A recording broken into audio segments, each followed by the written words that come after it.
Clip number 830۔ اس clip میں قرآن پاک کی سورہ طٰہٰ کی آیت نمبر 104 سے 107 تک کی تلاوت، ترجمہ اور تفسیر قرآن صراط الجنان آپ سماعت فرمائیں گے۔ بسم اللہ الرحمن الرحیم۔ ترجمہ: اللہ کے نام سے شروع جو نہایت مہربان رحمت والا ہے۔ نحن اعلم بما يقولون اذ يقول امثلهم طريقة ان لبثتم الا يوما۔ ترجمہ: ہم خوب جانتے ہیں جو وہ کہیں گے جب ان میں سب سے بہتر رائے والا کہے گا کہ تم صرف ایک ہی دن رہے تھے۔ نحن اعلم، ہم خوب جانتے ہیں۔ ارشاد فرمایا کہ کفار دنیا میں ٹھہرنے کی مدت کے بارے میں آپس میں جو آہستہ آہستہ باتیں کریں گے اسے ہم خوب جانتے ہیں۔ کچھ لوگ تو 10 راتیں رہنے کا کہیں گے، جبکہ ان میں سب سے بہتر رائے والا قیامت کی ہولناکیاں دے کر کہے گا کہ تم تو صرف ایک ہی دن دنیا میں رہے تھے۔ بعض مفسرین کے نزدیک کفار کو دنیا میں ٹھہرنے کی مدت بہت کم معلوم ہوگی، جیسا کہ اوپر ذکر ہوا، جبکہ بعض مفسرین نے کہا ہے کہ وہ اس دن کی سختیاں دیکھ کر اپنے دنیا میں رہنے کی مقدار ہی بھول جائیں گے۔ وقت ایک قیمتی جوہر ہے، اسے ضائع نہ کریں۔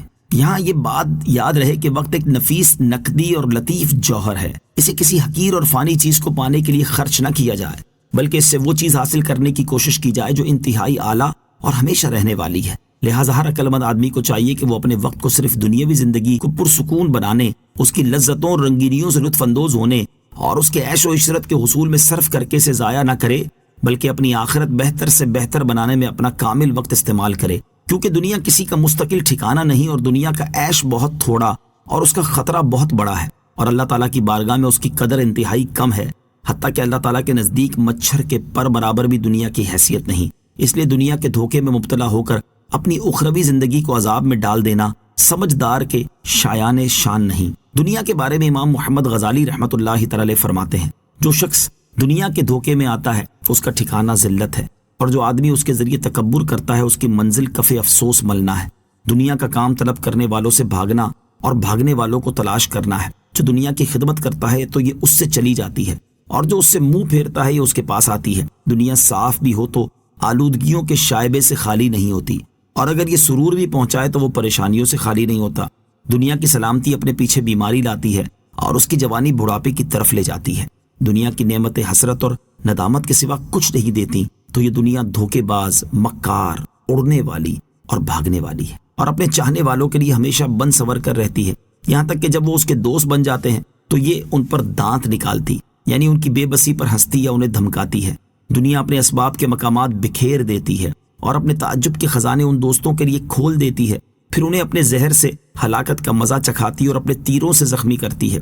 جب دنیا دار خوشی کی حالت میں ہوتے ہیں تو یہ اچانک ان سے منہ پھیر لیتی ہے، اور یوں لگتا ہے گویا وہ پریشان خواب تھے، پھر ان پر حملہ آور ہو کر انہیں کفن میں چھپا کر مٹی کے نیچے رکھ دیتی ہے۔ اگر ان میں سے کوئی ایک پوری دنیا کا مالک بھی بن جائے تو یہ اسے یوں کاٹ کر رکھ دیتی ہے کہ گویا کل اس کا وجود ہی نہ تھا۔ دنیا کو چاہنے والے خوشی کی تمنا کرتے ہیں اور یہ ان کو دھوکے کا وعدہ دیتی ہے، حتیٰ کہ وہ بہت زیادہ امید رکھتے ہیں اور محلات بناتے ہیں، اور پھر ان کے محلات قبروں کی شکل اختیار کر لیتے ہیں۔ ان کی جماعت ہلاک ہو جاتی ہے، ان کی کوشش بکھرا ہوا غبار بن جاتی ہے، اور ان کی دعا تباہ و برباد ہو جاتی ہے۔ وَيَسْأَلُونَكَ عَنِ الْجِبَالِ فَقُلْ يَنسِفُهَا رَبِّي نَسْفًا فَيَذَرُهَا قَاعًا صَفْصَفًا لَا تَرَى فِيهَا عِوَجًا وَلَا أَمْتًا۔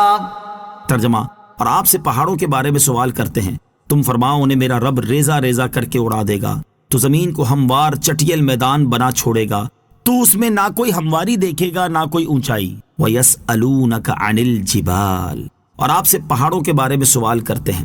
اس آیت کے شان نزول کے بارے میں حضرت عبداللہ ابن عباس رضی اللہ تعالیٰ عنہما نے فرمایا کہ قبیلہ ثقیف کے ایک آدمی نے رسول کریم علیہ الصلوۃ والسلام سے دریافت کیا کہ قیامت کے دن پہاڑوں کا کیا حال ہوگا۔